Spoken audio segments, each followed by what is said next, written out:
Salut à tous, j'espère que vous allez bien. Bon, on avait testé ma première console rétro gaming que j'avais trouvée sur TikTok. Et tant que j'étais sur le site, je me suis dit, tiens, voilà une autre petite console rétro gaming que je pourrais prendre parce que justement, elle venait compléter un petit peu la première. Et oui, il y avait des choses que la première n'offrait pas. Et en plus de ça, elle était moins chère. Et comme j'avais ce budget, je me suis dit, bon, je vais en profiter.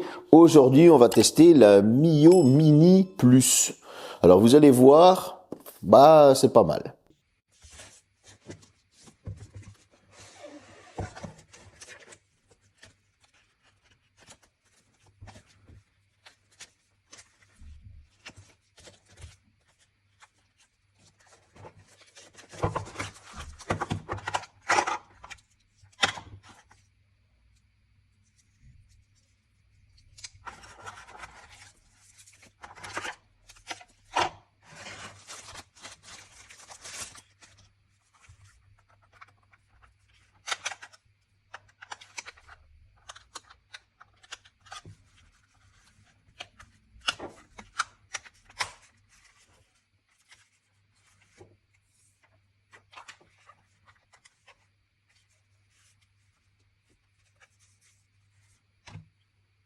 Après ce petit déballage et quelques heures de jeu qui me valent encore des cernes, comme toujours, vous le voyez de plus en plus, et vous êtes de plus en plus à me le faire remarquer aussi en ligne. Enfin, on va parler du design. On est toujours sur ce design de type Game Boy. Et cette fois-ci, ça ressemble de plus en plus à la Game Boy. Pourquoi? Parce que les joysticks ont disparu. On est vraiment cette fois-ci sur des croix multidirectionnelles avec des boutons de type Super NES, les mêmes couleurs, etc. Star Select. Donc voilà, ça ressemble vraiment, mais de plus en plus, à ce que Nintendo peut faire. Cependant, à l'arrière, nous allons retrouver 4 touches pour les L1, R1, etc. Et vous allez avoir une batterie qui est amovible. C'est pas mal. Sur le dessus, on retrouvera le bouton d'extinction allumage avec des LED qui vont nous indiquer le taux de batterie. Il y a 3 LED, donc voilà, une fois qu'elle est au LED du milieu, vous doutez bien qu'il reste 50%. Sur le côté gauche, vous allez avoir les boutons du volume, totalement épurés sur la droite. Et sur le dessous, vous allez avoir de l'USB Type C pour la charger, une prise mini jack pour ceux qui veulent mettre des écouteurs et un emplacement, un seul et unique pour une carte micro SD. Vous allez avoir cet écran qui est franchement pas mal du tout sur la face avant. Alors cet écran, on en parlera juste après, ne vous inquiétez pas. En tout cas, au niveau des qualités de finition, on est sur le même que la première console. C'est-à-dire que la première prise en main, on a cette sensation de plastique assez cheap. Et pourtant, les qualités de finition sont pas mauvaises. C'est vrai que on n'est pas sur les qualités de finition d'une Switch ou quelque chose comme ça, mais c'est pas mauvais du tout. Et honnêtement, ça a son petit style. Au niveau de la fiche technique et du petit tour général, oui, elle est plus petite, il y a moins d'options et donc du coup, j'ai tout rassemblé en une seule partie. On va retrouver cet écran en IPS, donc c'est du LCD avec une résolution de 640 par 480. On pourrait penser que ça ne suffit pas et pourtant, il fait super bien son travail et honnêtement, les couleurs affichées, les graphismes et tout, il y a rien à lui reprocher, on y reviendra un petit peu plus tard. Au niveau du processeur, on va retrouver un Cortex A7 cadencé à 1,2 GHz accompagné de 128 MB de RAM en DDR3. Il n'y a pas de mémoire de stockage pour cette petite console. Cette fois-ci, tout se passe via la carte micro SD et vous allez pouvoir mettre jusqu'à 128 Go. Ce qui est pas mal du tout et vous allez voir, il y a quelques belles surprises de ce côté-là aussi. Ensuite, qu'est-ce qu'on va retrouver? Vous allez avoir du Wi-Fi et cette fois-ci le Wi-Fi, vous ne pourrez pas streamer avec et non, parce que c'est un Wi-Fi qui est fait pour les battles. Ça veut dire que si quelqu'un d'autre a la même console que vous, il se branche sur le Wi-Fi et vous allez pouvoir jouer l'un contre l'autre. J'ai trouvé ça assez sympa personnellement, le fait que elle est moins chère, etc. et qu'on pouvait se brancher via le Wi-Fi pour pouvoir faire des battles. Il n'y aura pas de Bluetooth cependant à cette console. Donc voilà, comme j'ai dit, il y a quelques concessions qui sont faites. On a un prix qui est aussi réduit, dont on parlera un petit peu plus tard. Bon. Au niveau du haut-parleur, je n'ai pas trouvé les données du haut-parleur et pourtant je l'ai pas trouvé mauvais. Qu'est-ce que je veux dire par pas trouvé mauvais? Ben, je m'attendais quand même à quelque chose de pire parce que quand on regarde le côté miniature du haut-parleur, on s'attend vraiment à avoir quelque chose de pourri. Et pourtant, bon, c'est clair que c'est pas sur les jeux Atari qu'on va avoir le meilleur son, mais en tout cas les jeux de type Street Fighter 3, etc. de la Neo Geo ou de certaines bornes d'arcade, eh bien nous avions un son qui était très correct.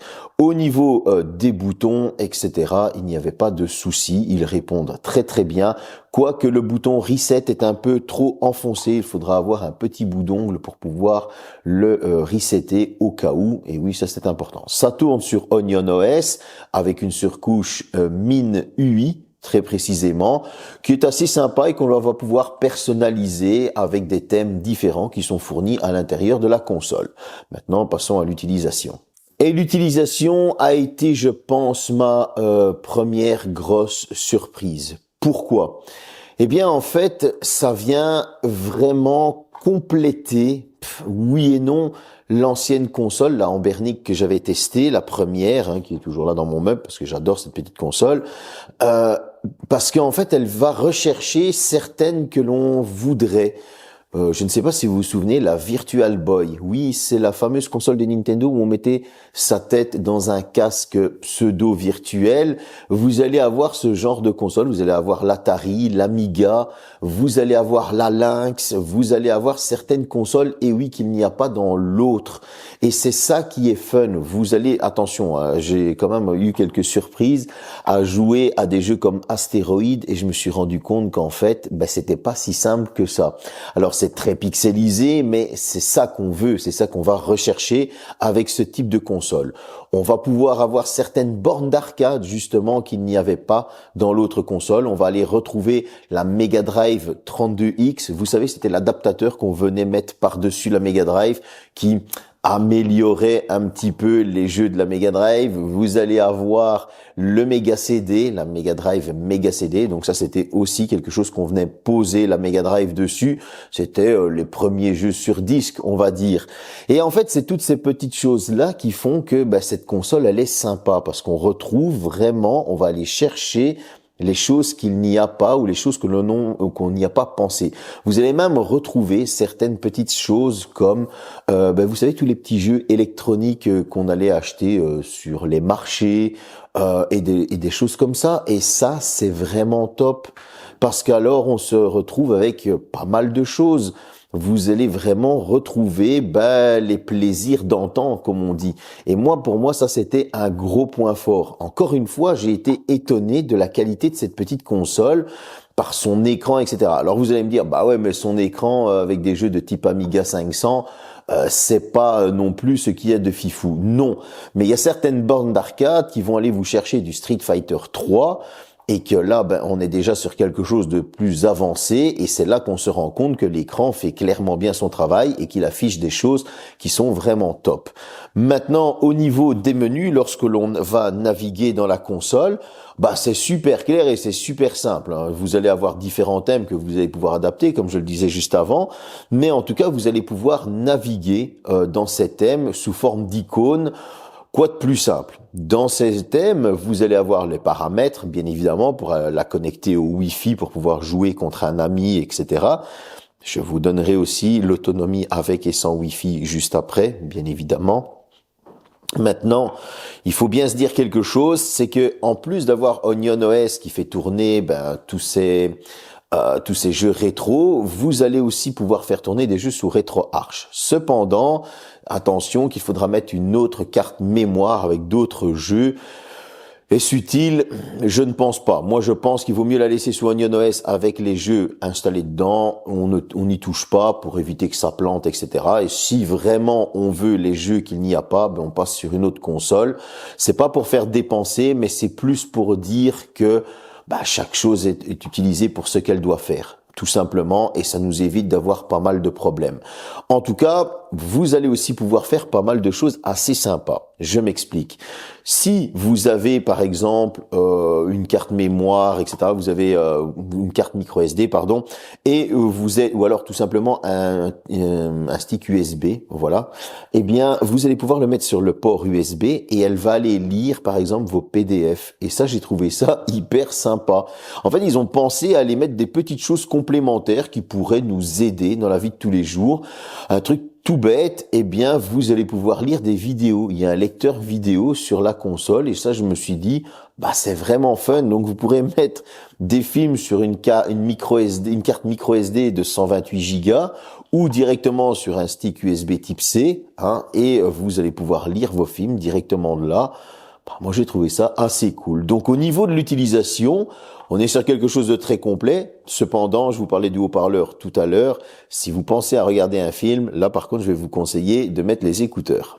Au niveau de l'autonomie, nous sommes sur une batterie amovible qui pourrait être remplacée. Attention, le petit clips est bien propriétaire, donc il faudrait quand même aller chercher ça sur le site. Voilà, j'ai remarqué que sur le site, il y avait aussi un socle pour la charger. Moi, j'ai pas pris, hein, j'ai directement pris avec un chargeur Xiaomi et je l'ai chargé. Il faudra plus ou moins 50 minutes pour la charger. Maintenant, combien de temps d'autonomie avons-nous? Le constructeur annonce entre 5 et 6 heures. On est plus proche des 5 heures que des 6 heures, je tiens à vous le dire. Précisément, nous sommes à 5 heures et 20 minutes. Bon, je trouve que c'est pas mal parce que la luminosité n'était pas mise au minimum ou elle était mise à 60%. Donc je pense qu'en mettant la luminosité entre 40 à 40%, on pourrait vraiment se rapprocher des 6 heures. Cependant, attention quand même qu'une fois que le Wi-Fi est activé, cette autonomie va diminuer forcément. Et cette autonomie, vous allez perdre environ 40 minutes. Et oui, on passe en dessous de la barre des 5 heures. Bon, maintenant, c'est pas tous les jours qu'on va avoir un pote qui achète la même et qu'on va faire des battles toute la journée. Il faut se l'avouer. Le Wi-Fi va servir pour faire sa mise à jour ou pour faire des battles. Donc, le Wi-Fi est principalement éteint, mais au moins, comme ça, vous êtes averti de combien de temps elle joue avec le Wi-Fi et de combien de temps elle joue sans le Wi-Fi. Pour ma conclusion, nous avons 4 coloris au choix, un mode transparent, une version mauve, rose, une version blanche comme j'ai pris, une version noire. Moi, j'ai pris la version blanche parce que ça ressemble un petit peu plus à la Game Boy, je trouvais ça un peu plus nostalgique. Il y a plusieurs tarifs. Vous allez avoir la version avec mémoire interne. Dans cette version avec mémoire interne, ça a été un petit peu fouillis parce que vous aviez directement la surcouche qui tourne, MinOS, ou vous aviez Onion OS. Donc voilà, c'était un petit peu flou. Vous voyez, on savait pas trop vers quoi naviguer parce que vous avez la version 32 Go en MinOS, la version 64 Go en Onion OS, la version 128 Go en MinOS et la version 128 Go en Onion OS. On va jouer à des vieux jeux, donc ça ne veut pas non plus des jeux qui vont mettre 4 heures à charger, faut se l'avouer. La version avec 128 Go en Onion OS, mémoire stockage interne, était à $110. Je me suis dit, ok, le choix est fait. Surtout que, grosse surprise, c'est livré avec une SanDisk de 128 Go. Quand on sait déjà le prix de cette microcarte, on se dit, on est quand même vachement gagnant. Et en plus de ça, j'ai eu un cadeau, c'est qu'ils me l'ont fourni avec une petite pochette. Et oui, je l'ai même pas encore déballé, la petite pochette, comme vous pouvez le voir. Cette pochette, c'est pour la ranger. On a une SanDisk, j'ai trouvé que c'était une très bonne affaire. Quels sont les défauts? J'en ai pas réellement trouvé en fait parce que on est sur un tarif qui est quand même assez réduit, on a une chouette petite console. Alors oui, on va pouvoir mettre les plastiques qui sont un peu kitsch, mais on sait vers quoi on se dirige, on sait vers ce qu'on va acheter et on sait ce qu'on veut. Donc est-ce qu'on doit vraiment lui en vouloir? On aurait pu avoir une mémoire plus étendue aussi, mais à partir du moment où on prend tout via la carte micro SD, tout est fourni dedans, pourquoi se casser la tête à aller chercher plus? Et moi, je me dis qu'en fait, les défauts qu'on lui trouve, c'est tout simplement des défauts qui n'ont pas lieu d'être. Alors maintenant, oui, on va pouvoir lui trouver un vrai défaut. C'est par exemple le haut-parleur si on regarde un film. Mais encore une fois, vous allez mettre une paire d'écouteurs et là vous êtes reparti sur un bon son. Donc pourquoi aussi encore une fois se casser la tête? Vous voyez, en fait c'est des défauts qui n'ont pas lieu d'être parce qu'on sait vers quoi on se dirige et on se sent clairement pas volé. Vous avez une petite coque qui est fournie pour la ranger dedans, une petite housse pardon. Vous avez cette fameuse microcarte SD. Ben oui, le temps de chargement est sûrement un petit peu plus long, on gagnerait des précieuses secondes. Mais est-ce vraiment utile? Faut vraiment aller chercher la petite bête, comme on dit, ou vraiment les problèmes pour lui trouver des défauts. En tout cas, j'ai testé ces deux consoles rétro gaming. Je ne connaissais pas du tout. C'est des abonnés qui m'en ont parlé pendant mes lives, chose que je vous invite à venir voir bien souvent le soir, hein, quand je suis en live sur YouTube et sur Twitch. Et ils me l'ont conseillé et justement, ben, j'ai été étonné. Merci à eux de me l'avoir conseillé parce que pour moi, ça a été une réelle surprise de découvrir ces petites consoles rétro gaming. Une certaine nostalgie personnelle. Je n'ai pas eu toutes ces consoles, mais j'en ai eu une bonne partie. Et en tout cas, ça m'a fait vraiment plaisir. Et moi, ben, je compte bien me les garder pour en profiter lors de mes voyages ou de mes temps libres, chose qui commence à se raréfier, j'avoue. J'espère que cette petite vidéo vous a plu. En tout cas, vous êtes de plus en plus nombreux. Ça me fait super plaisir parce qu'on vient de passer la barre des 40 000 sur YouTube. Nous sommes à 461 000 sur TikTok, à 164 000 sur Instagram. Franchement, ça fait super plaisir. Merci à vous. Allez, à la prochaine vidéo.